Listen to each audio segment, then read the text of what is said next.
E a partir dali ela foge com ele para Londebar, vai para a casa de Maquir. Maquir estava pesquisando, tem a ver com vendido, né? E durante um tempo que fica lá, Deus recobra aquela promessa, aquele voto de amizade, aquele voto de confiança. De acordo com isso, você já começa a entender que os votos, nossos votos perante o Senhor, eles têm sim, irmãos, um fundamento. A gente que tem que perceber onde que está esse fundamento. Deus não se esquece da gente, em nenhum momento. A gente é que se esquece de Deus. E aquele voto antigo que você tem ali, ó, de repentemente até ofuscado dentro de você, talvez você tenha esquecido, mas Deus não esqueceu não, porque Ele não é o homem para que minta, e Ele vai cumprir. Aleluia. Eu creio que Ele vai cumprir. E 25 anos depois, Davi chega e fala: existe alguém da casa de Saul, de Jonatas, que eu possa usar com a bondade de Deus? Porque somente pela bondade de Deus, né, irmãos? A gente entendendo quem foi Davi e tudo mais, um homem segundo o coração dele, com todos os seus flagelos também, com todos os seus defeitos, que perante a terra a gente somos assim. A palavra não vai dizer de deficiência física. Eu entendo que a palavra vai nos remeter à deficiência espiritual, sabe? Que muitas vezes é assim que a gente se porta, assim que a gente não compreende as coisas de Deus. A gente fala para Ele: faz por mim, daqui a pouco você tira, não confia em Deus, tira a mão de Deus da questão, e acha que vai fazer com as suas próprias forças. E baseado nisso, eu pude compreender que o propósito de Deus para com Mefibosete tem muito a ver com a minha própria vida, sabe? Que eu sou filho adotivo, não entendia o propósito da minha vida com o nome de Moisés e tudo mais. Só que hoje eu entendo o meu Lodebar, que eu vivi meu Lodebar também, sabe? Em meados de 1976. E foi aonde que minha mãe, vindo lá do Nordeste, sabe? Minha mãe adotiva. Eu vou falar adotiva e biológica para vocês entenderem bem qual que é o discernimento da coisa, tá? Em relação à palavra de Deus, que Deus tem falado ao meu coração. Em relação a essa adoção, que ela transcende a questão de uma adoção na terra. Eu entendo que a gente somos adotados e comprados pelo sangue de Jesus para viver um dia na glória junto com Ele, amém? Amém, aleluia. E vou fazendo referências aqui de acordo com o texto. Minha mãe vindo de lá para cá com essa vontade, já tinha 7 filhos, com uma vontade tremenda de adotar um 8º. Em 1976, sabe? E aí ela chegando aqui em São Paulo, lá estava, tinha uma criança, minha mãe a biológica, passou a noite inteira bebendo, dançando, só que ela esperou 9 meses, irmãos e irmãs. 9 meses para me tirar. Então eu entendo que Deus, quando tem um propósito, é dessa forma que Ele faz. Que nem aconteceu com Mefibosete. Ele poderia ter sido morto, só mais um. Se Davi quisesse definitivamente tomar cabo de falar: não, eu quero saber se todos definitivamente foram exterminados, assim ele faria, porque era uma cultura da época, que um rei definitivamente derrubava todo o reinado do outro.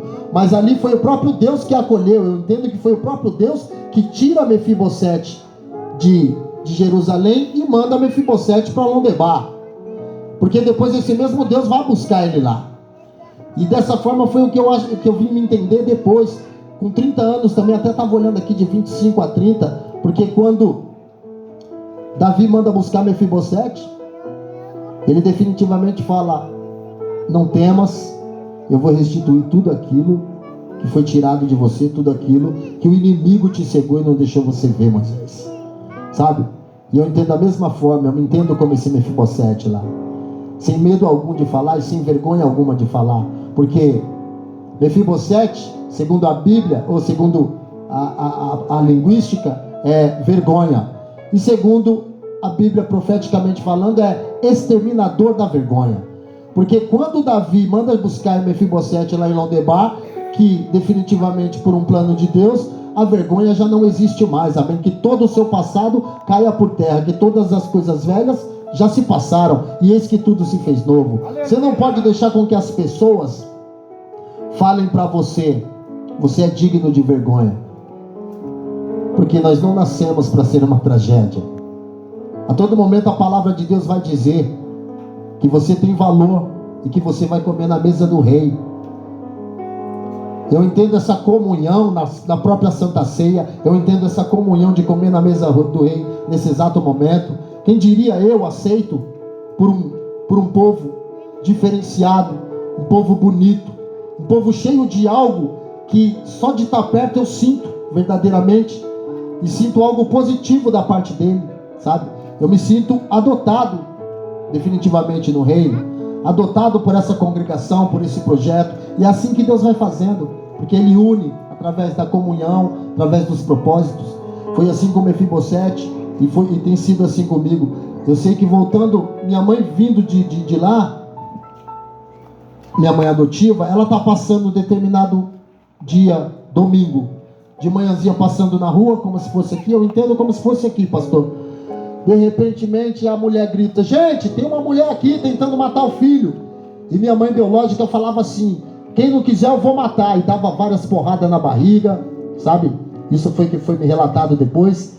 E ela falava: eu não quero, porque definitivamente eu tinha uma irmã, ou eu tenho uma irmã, né? Eu espero um dia poder ver minha mãe para pedir um perdão para ela e também liberar um perdão para ela. Porque por muito tempo eu vivi falando: poxa, coração de mãe não sempre cabe mais um. O que aconteceu com essa mulher? Mas eu não entendi. Eu entendi depois que vim entender, depois que vim para o Evangelho, que o perdão é uma dádiva de Deus, e a sua compreensão, ela faz parte disso. Então, aquela mulher ia passando na rua, enquanto a outra mulher falava: e aí, gente, alguém quer adotar? E minha mãe dando socos, falando que ia jogar fora, bêbada já, minha mãe biológica. Minha mãe adotiva, que Deus preparou para me adotar, pega e fala bem assim, passando com meu pai: esse aí é o menino que Deus está falando que era para me adotar. Só um detalhe, gente: essa mulher, quando vem do Nordeste para cá, ela passa pelo Paraná, com essa vontade de adotar uma criança, já tendo 7. É muito forte isso, sabe por quê? Porque aí ela tentou adotar uma criança no Paraná e a criança faleceu no leito de morte, sabe assim? A criança, falaram para ela ir lá buscar. Quando foi buscar, era uma menina, tinha morrido. Ela ficou muito triste. Olha que vontade que Deus colocou no coração dela, um planejamento. Sabe, minha mãe, Dona Zefa, que eu amo demais, demais, ela é descendente de portuguesa, sabe, pastor? Ela é meio assim: eu não gosto de preto. Aí Deus pegou e falou: dá um pretinho aí pra tu aí, ó, cuida aí, ó. Por quê? Ela era da Congregação Cristã do Brasil, fervorosa mesmo, ia diretamente. Também não estou aqui explanando placas, só para identificar. Que foi muito forte. Eu entendo que até para aquela congregação, de acordo com a doutrina naquela época, adotar um, sabe? É forte o ministério. Porque foi Deus, o próprio Deus que fez. Ela pega e fala: amor, esse é o menino. Meu pai pega e fala bem assim: não, então peraí. Porque você já falou que era menina e não deu certo. Se for da parte de Deus, a gente vai saber. Vamos para o culto, que eles estavam passando para ir para o culto de manhã. E quando a gente voltar, esse menino ainda vai estar aí. Se é do propósito de Deus, eu creio que ele ainda vai estar aí. E foram para o culto. Eu até brincava com meu pai antes dele falecer. Eu falava: poxa, peraí. Porque a pregação, foram para o culto, e a pregação naquele dia foi em torno dos livros de Moisés, adotado por Faraó do Egito. E foi aí que o meu nome veio para ser Moisés, porque eles falaram: puxa, tudo a ver, ó. Olha aí, ó. Olha Deus falando. Da forma deles. E aí me deram o nome de Moisés. Eu falei: e se fosse Daniel na cova dos leões, então? Eu tinha ficado no barco. Meu pai falou: quando tem que ser de Deus, é de Deus, meu filho. Apenas creia. Aleluia. O pai ama você de tal forma que você nem imagina. Ama tanto que assim, nunca me deixou sentir, sabe, desprezo, nunca me deixou sentir rejeição. Eu amo a família Martins, sabe? E vou falar para vocês acerca de sobrenomes. Amem também a família de vocês, sabe? Aleluia! Amem, honre o sobrenome de vocês na terra. Porque no céu nós vamos ter um único sobrenome, né? Entendeu? Eu pretendo chegar em Jerusalém. E creio que todos aqui também querem isso. Em nome de Jesus. A maior dádiva está com o Senhor. E voltando eles da igreja, depois feliz, minha mãe feliz, falou: poxa, então vai estar lá. Então essa criança vai estar lá. Quando ela me chega, ela mesma dentro daquele todo contexto, ela ajuda até a fazer o meu parto, sabe, ali naquela casa. E definitivamente ela fala, é o menino mesmo que Deus me deu, me pegou para adotar. Deixa ela, mano. Me pegou para adotar e, aliás, me adotou, né? E dali em diante foi onde que aconteceu esse lance. Até os 6 meses de idade eu me mexia, as perninhas, tudo natural, sabe? Não tinha problema nenhum. A partir dos 6 meses de idade, uma hemorragia veio a acometer o meu corpo, o meu organismo. E eu já começo a entender Deus a partir daí, sabe, meus irmãos e minhas irmãs? Porque lembra do fato de Mefibosete escorregou, por ele mesmo caiu, a perna tal, e mesmo assim ele não foi rejeitado, ele foi adotado. O mais forte de tudo, o que Deus liga na vida das pessoas, por isso que eu digo que é muito mais que uma aliança, é um propósito natural do próprio Deus, que ficar com aquela criança deficiente depois, né? A gente vê na Bíblia, acha que isso foi há tantos anos atrás. Não, isso se repete anos e anos depois, através da vida de Moisés aqui. E eu achei isso muito forte. Foi aí que eu me identifiquei dentro disso tudo, dentro desse contexto, que Deus nos adota. Ele te adota, Ele me adotou, e acima de tudo Ele foi o principal fator para que eu estivesse aqui hoje, sabe? Aleluia, e poder falar para vocês que estou vivo e que não existe nada impossível para Deus, definitivamente falando. Eu entendo meu tempo no deserto, meu tempo no Londebar, enquanto eu fiquei ali, alheio à palavra de Deus, rebelde, um coração rebelde, falando, Deus, quem é Deus?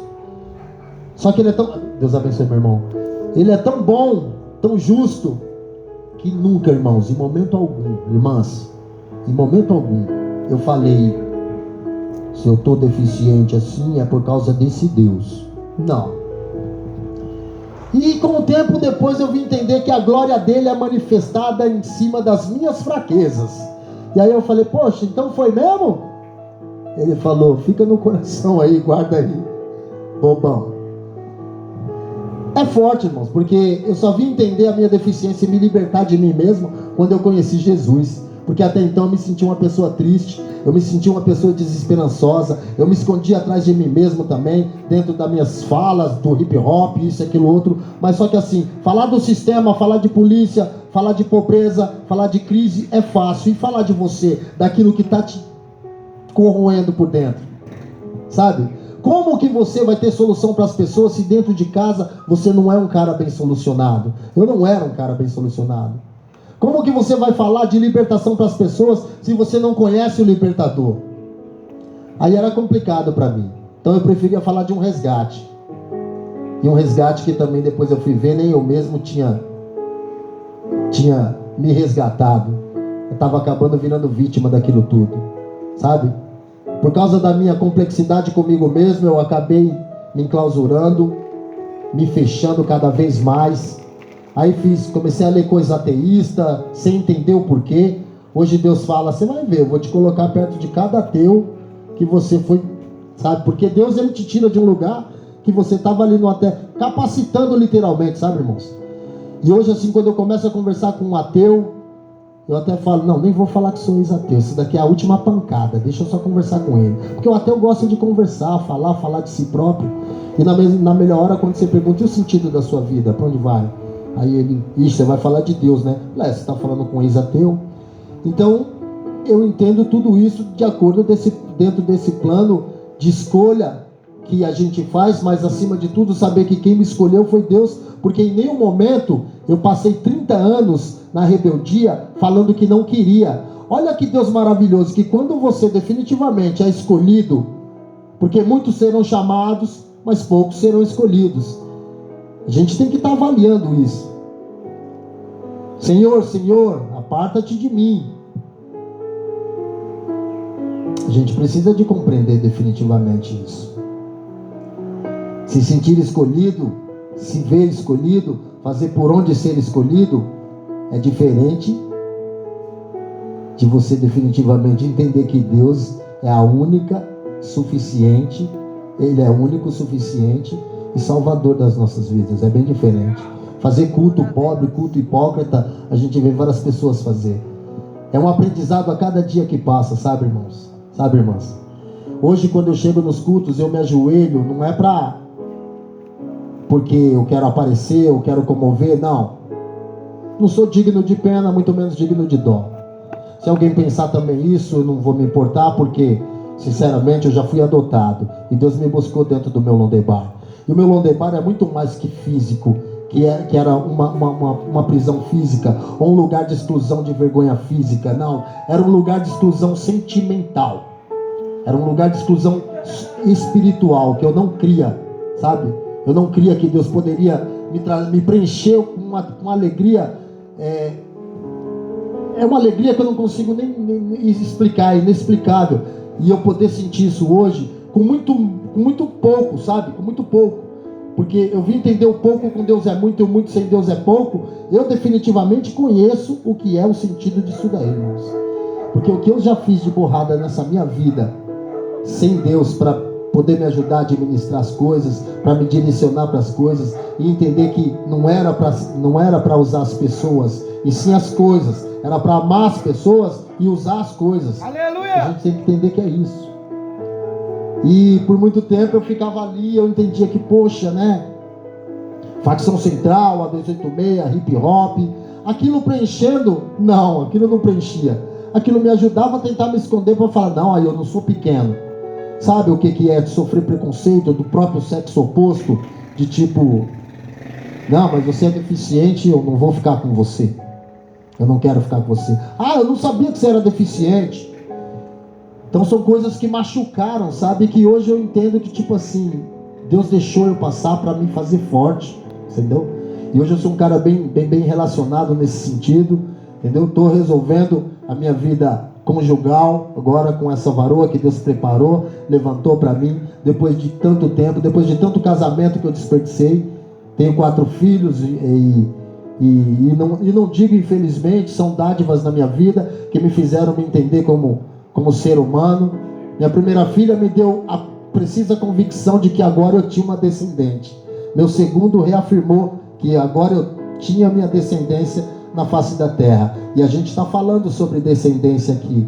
E sabendo que acima de tudo, a maior descendência é a descendência de Israel, a descendência de Jerusalém, é a descendência de Deus por via do sacrifício que Jesus fez naquela cruz por nós. Aleluia!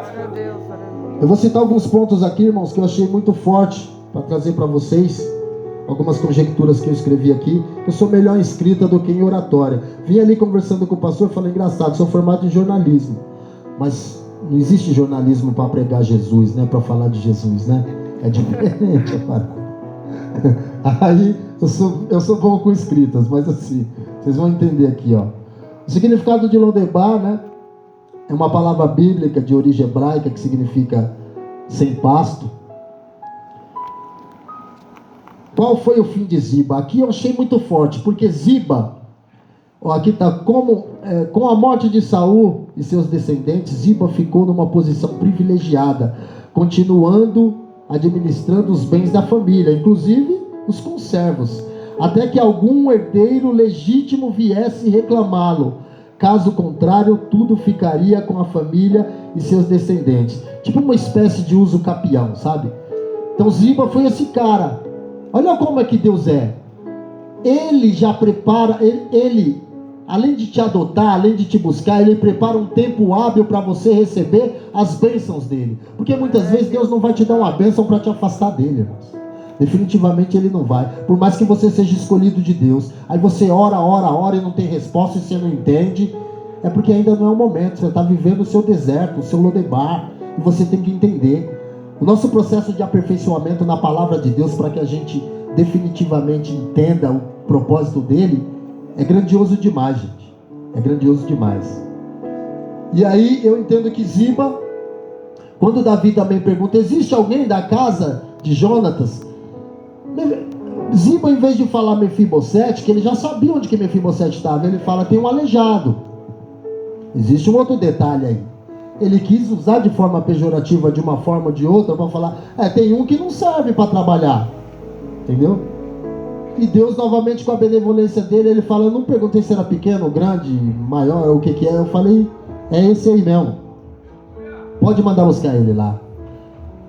Eu entendo com isso que não importa o tamanho do teu sofrimento, não importa o tamanho da tua angústia, não importa se você é pobre, não importa se você é preto, não importa se você está isolado, esquecido, Deus não desistiu de você. Jesus não desistiu de você.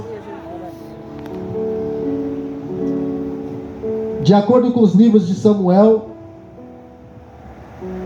Maquir, filho de Amiel, foi o nome de descendente de Maquir, que significa vendido, né? O texto afirma que ele cuidou de Mefibosete, filho de Jonatas, até que Davi assumiu seus cuidados e também cuidou de Davi, quando Davi encontrou-se como fugitivo. Então entenda aí, ó. Olha que forte isso aqui. Significa que Lodebar não é o inferno, até porque o inferno a gente ainda não conhece, definitivamente falando. E a periferia não é um lugar de desgaste, um lugar de desprezo.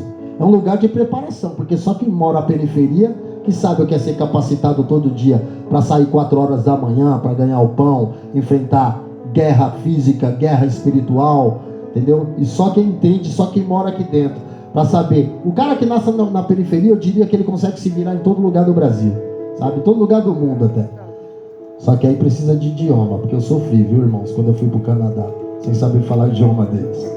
Mas assim, tava lá, tava lutando, tava buscando. Não me senti pequeno, sabe? Porque Deus já tinha dito que eu era grande. Eu já entendia isso.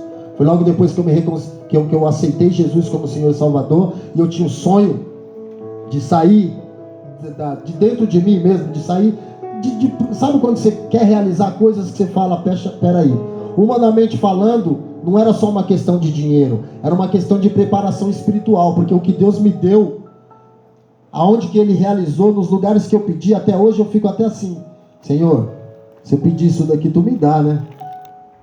E eu sei que Ele me dá, porque quando eu falei, eu quero ir para os Estados Unidos, do nada eu recebi um convite com tudo pago e vai cantar seu hip hop lá nos Estados Unidos. Só que antes de uma coisa que eu tive que fazer por Ele, Deus me fez entender que se não fosse para o glorificar, eu não ia para lugar nenhum. Sabe? Aleluia! E quando eu coloquei 3 músicas definitivamente, eu falei, não, peraí, parei de falar palavrão, não vou falar mais palavrão nas músicas. E deixei lá, e fiz o CD, terminei de fazer, consegui receber a proposta, né? Já tinha ido para Angola, depois Deus me colocou no Canadá, em Quebec, depois uma proposta para a França, e assim foi, você entende? Não existe a pequenez diante de Deus, porque é Ele que faz tudo definitivamente. Deixa eu pegar alguns pontos aqui, ó.